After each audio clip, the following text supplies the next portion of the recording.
Hello everyone.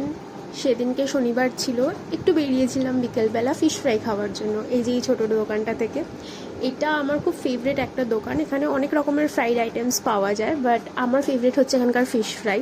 সাথে একটা fish batter ফ্রাইও নিয়েছিলাম। আর তোমরা জাস্ট দেখো ফিশ ফ্রাইটাতে এত পরিমাণে মাছের ফিলিং, আর মাছটা এত ফ্রেশ অ্যান্ড জুসি থাকে যে কি বলবো।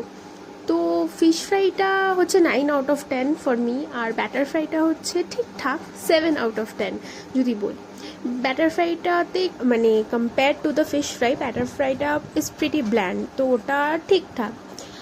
আর তারপরে খেতে খেতে ভাবছিলাম আর কোথায় যাওয়া যায়, আর কি করা যায়। তো ভাবলাম যে সামনেই গঙ্গার ঘাট আছে, সেখান থেকে একবার ঢু মেরে আসা যাক, কারণ এমনিও এখন যা আস্তে আস্তে গরম পড়তে আরম্ভ করে দিয়েছে। সেদিন খুব ট্রাফিক ছিল, জানি না কেন। আর এখন রাস্তাঘাটের এমনিও খুব বাজে অবস্থা, সব জায়গায় রাস্তা খুঁড়ে খুঁড়ে রেখে দিচ্ছে।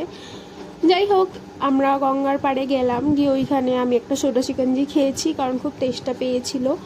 আমার তো এখন ঠান্ডা লেগে রয়েছে ভীষণ, আর এটায় বরফ দেওয়া ছিল, কিন্তু একটু এগুলো না খেলেও তো চলে না না।